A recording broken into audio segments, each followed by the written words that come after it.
It's going to restart, isn't it? I'm going back. Nah! I couldn't take that fucking acid trip room anymore. Just a step through this door, Stanley thought to himself, that's all I need. If I can make it through this door, I can make it through them all. This isn't normal.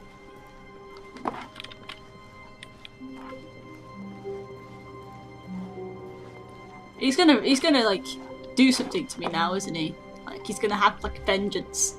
When Stanley came to a set of 2 open doors, he entered the door on his left.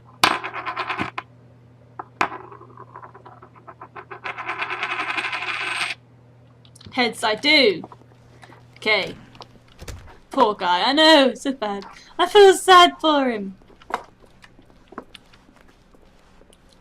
Yet there was not a single person here either. Tips for getting fired. Stanley not decided getting to fired. go up to his boss's office, hoping he might find an answer there. Right, alright. Oh, get me through the fucking... There we go. Right, okay. Coming to a staircase, Stanley walked upstairs to his boss's office. Heads I do, tails I don't. I'm sorry. I've got to follow the coin. The coin is decided. But Stanley just couldn't do it. He considered Oh no, this might be the trippy bit again.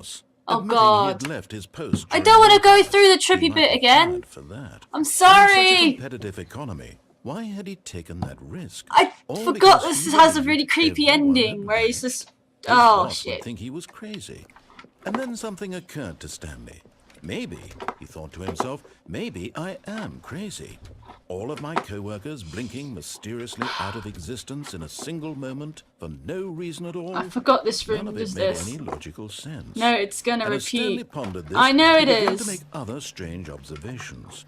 For example, I know we did, but I forgot until I did it. why did doors close automatically behind him? Oh, wherever he shite. went? Oh well. And for that matter, these Let's rooms just were do this starting to look pretty again. familiar. Were they simply repeating? No, Stanley said to himself, this is all too strange. This can't be real. And at last, he came to the conclusion that had been on the tip of his tongue. He just hadn't found the words for it. I'm dreaming, he yelled. This is all a dream. Oh, what a relief Stanley felt to have finally found an answer, an explanation. His co-workers weren't actually gone. He wasn't going to lose his job. He wasn't crazy after all. And he thought to himself, I suppose I'll wake up soon. I'll have to go back to my boring real-life job pushing buttons. I may as well enjoy this while I'm still lucid. So, he imagined himself flying and began to gently float above the ground. God. Then he imagined himself soaring through space on a magical starfield, and it too appeared. It was so much My bird fun, keeps eating and my Stanley door. marveled What? that he had still not woken up. How could How it eat was your he door? remaining so lucid? And then perhaps the strangest question of them all entered Stanley's head. Oh my god. Why is there a voice Is she in like my got her head head poking out like dictating everything that I'm doing and thinking? Now the voice was describing itself being considered by Stanley, who found it particularly strange. I'm dreaming about a voice describing me, thinking about how it's describing my thoughts, he thought. And while he thought it all very odd and wondered if this voice spoke to all people in their dreams, Right. the truth was that, of course, this was not a dream. How could it be? Was Stanley simply deceiving himself? Believing that if he's asleep, he doesn't have to take God, this guy can responsibility talk for for a long time, can't he? Holy Stanley crap. is as awake right now as he's ever been in his life. Now, hearing the voice speak these words was quite a shock to Stanley. After all, he knew for certain, beyond a doubt, that this was in fact a dream. Oh God. Did the voice not see him float and make the magical stars just a moment ago? How else would the voice explain all that? This voice was a part of himself too. Surely, if he could just... He would prove it. He would prove that he was in control, that this was a dream. So he closed his eyes gently, and he invited himself to wake up. I closed my eyes to that part The last weight of the time, blanket weirdly on his enough. skin, the press of the mattress on his back, the fresh air of a world outside this one. Let me wake up, he thought to himself. I'm through with this dream. I wish it to be over. Let me go back to my job. Let me continue pushing the buttons. Please, it's all I want. I want my apartment, and my wife, and my job. All I want is my life exactly the way it's always been. My life is normal. I am normal. Everything will be fine. I am okay.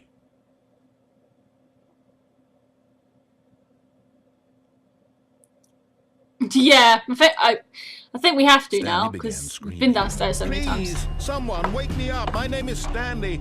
I have a boss. I have an office. I am real. Please, just someone tell me I am real. I must be real. I must be. Can anyone hear my voice? Who am I? Who am I? And everything went black.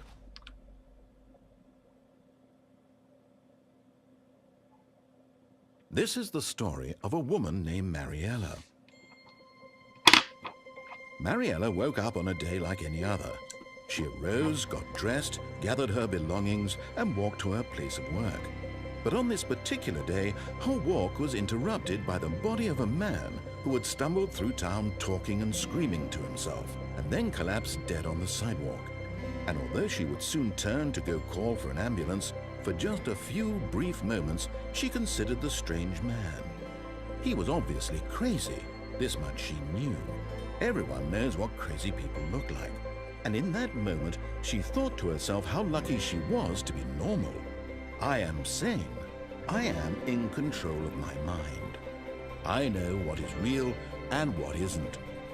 It was comforting to think this, and in a certain way, seeing this man made her feel better. But then she remembered the meeting she had scheduled for that day. The very important people whose impressions of her would affect her career, and by extension, the rest of her life. She had no time for this, so it was only a moment that she stood there, staring down at the body. And then she turned and ran. Okay.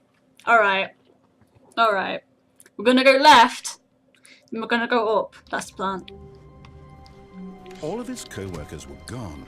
If you haven't been left and up yet, I think. Stanley decided to go to the meeting room. Perhaps he had simply missed a memo.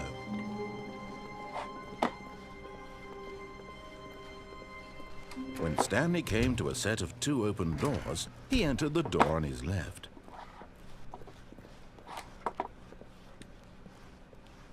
Yet there was not a single person here either.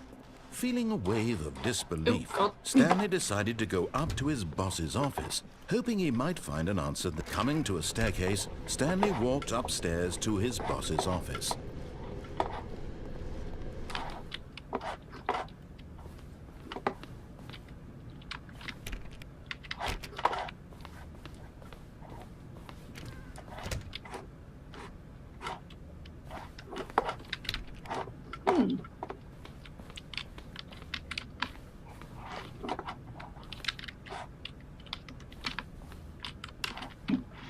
Pardon?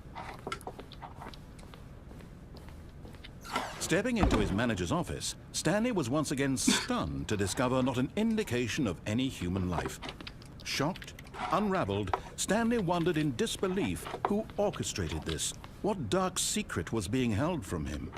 What he could not have known was that the keypad behind the boss's desk guarded the terrible truth that his boss had been keeping from him. And so the boss had assigned it an extra secret PIN number. All right. 2845. But of course, Stanley couldn't possibly have known this.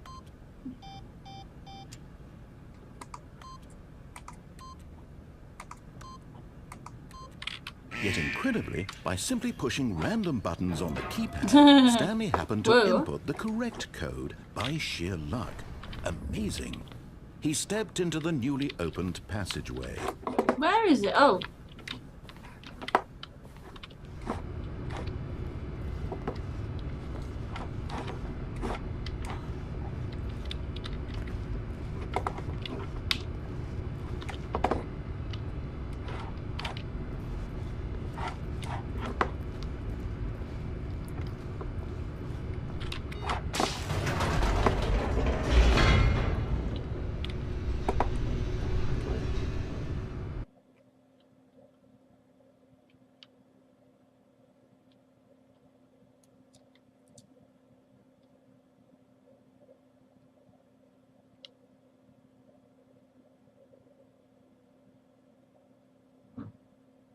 Descending deeper into the building, Stanley realized he felt a bit peculiar. It was a stirring of emotion in his chest, as though he felt more free to think for himself, to question the nature of his job. Why did he feel this now, when for years it had never occurred to him? This question would not go unanswered for long.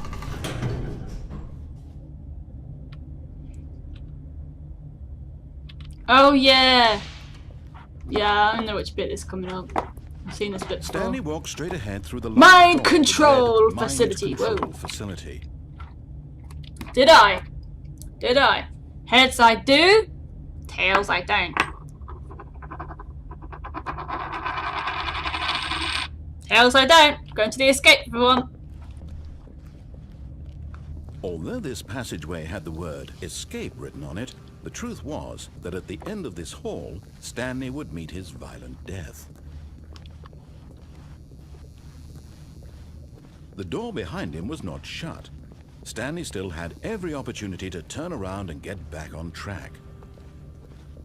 At this point, Stanley was making a conscious, concerted effort to walk forward and willingly confront his death.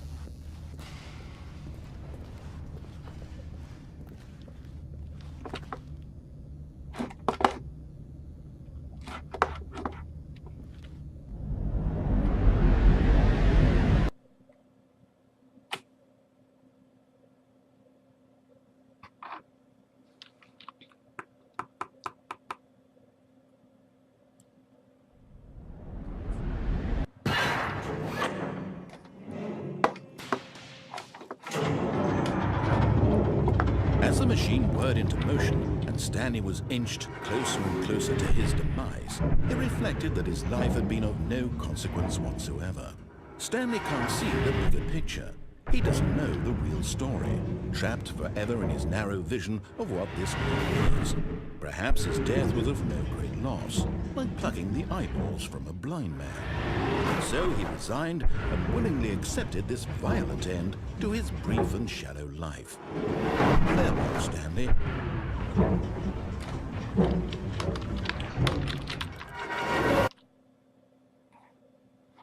Farewell, Stanley, cried the narrator, as Stanley was led helplessly into the enormous metal jaws. In a single visceral instant, Stanley was obliterated as the machine crushed every bone in his body, killing him instantly.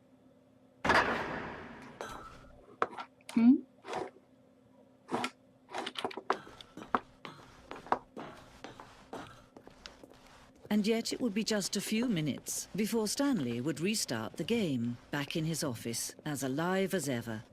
What exactly did the narrator think he was going to accomplish? When every path you can walk has been created for you long in advance, death becomes meaningless, making life the same. Do you see now? Do you see that Stanley was already dead from the moment he hit start?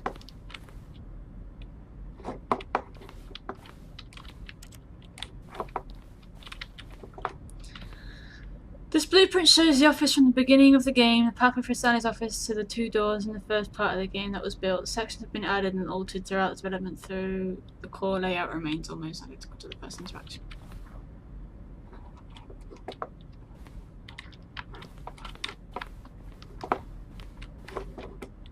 Corridor. The pacing of the opening section was important to get right. This corridor has been moved and altered to make sure the player reaches the two doors in a good time.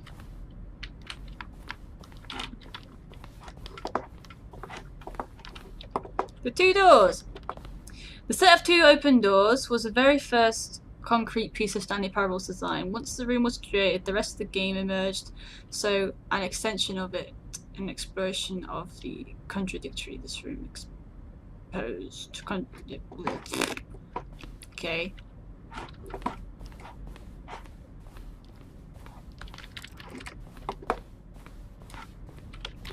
Move.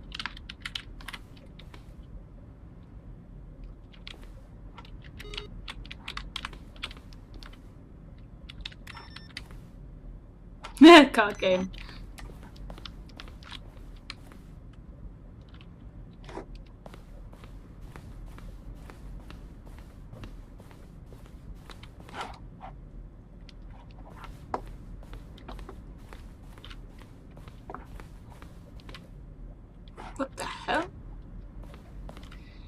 Zone. In early development, we designed an ending where Stanley would end up in a battlefield fighting aliens. The action game would become sentient? What? And would wage war against the narrator. We realised shortly after starting to build it, it was far too jokey and on the nose for the tone of the game. Plus, some people interpreted it as making fun of people who like shooters, which was not our intention. Alright.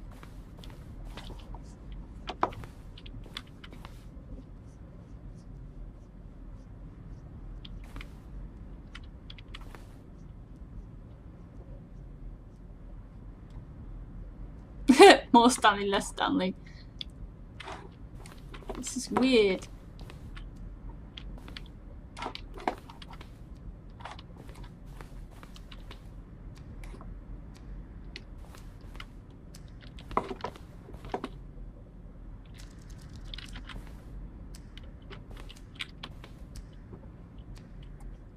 In the previous version, the choice leading to the apartment ending, a timer would give you seconds to pick up the phone. Not picking up the phone would lead to a different ending. Alright! Oh, we should do that then. The phone...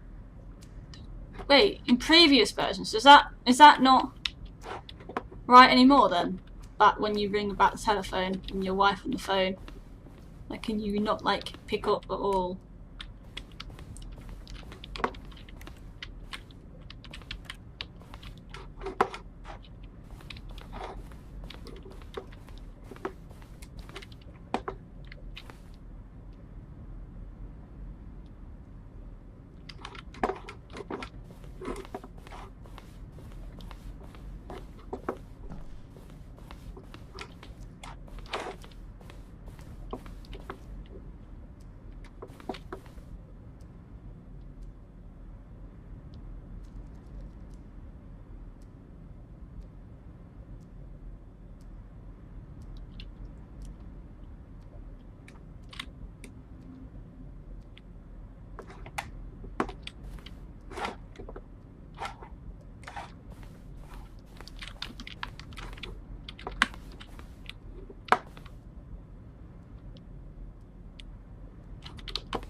There is, isn't there? I'm getting a little bit lost.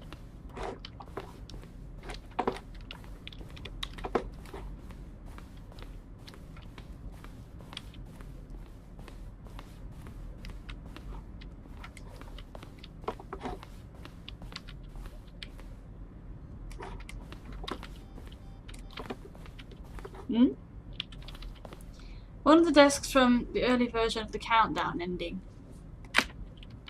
Freedom ending! This is the freedom ending as it exists in beta.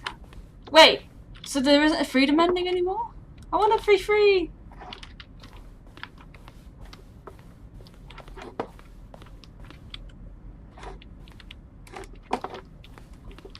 Right, let's get out of this area. It's very interesting but boring at the same time. Let's do this. Oh, look at these two. How they wish to destroy one another. How they wish to control one another. How they both wish to be free. What?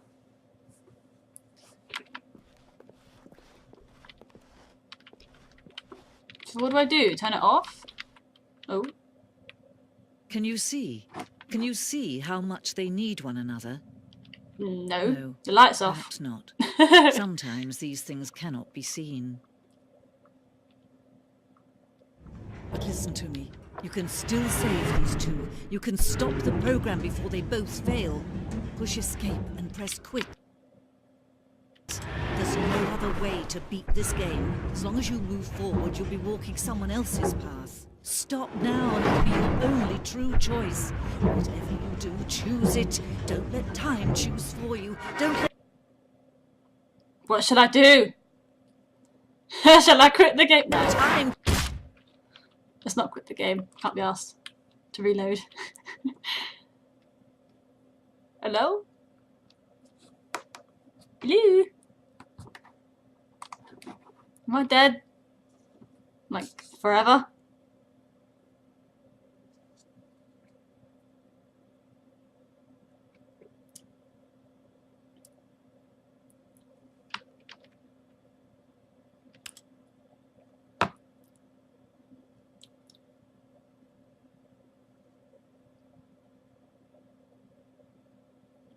I don't know what to do now. It's not reloaded me. I'm confused. What do I do? Well, these things, they said and quit the game. They didn't say begin the game again. They said quit the game. And it's like, well, I don't want to quit the game. I would have begun the game again, but I don't want to quit the game. What do I do? Begin the game again. Let's see what this looks like. Okay.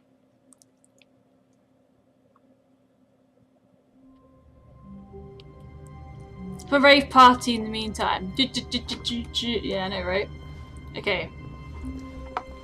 I can't wait to tell this story to my co-workers, Stanley thought. How amusing they'll find it. Oh, won't we all just laugh and laugh at the time I thought everyone had gone missing. Wait. So something actually happens if I quit to menu then? It's not going to happen now, is it? Now that I've restarted the game. Is it? Or not? I don't want to quit to menu. Okay, fine, I'll quit to menu. See, nothing's here. There's nothing different.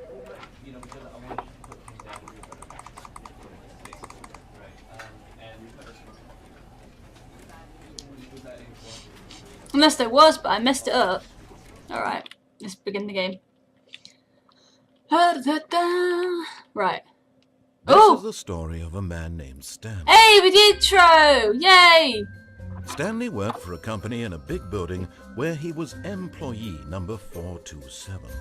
Employee number 427's job was simple.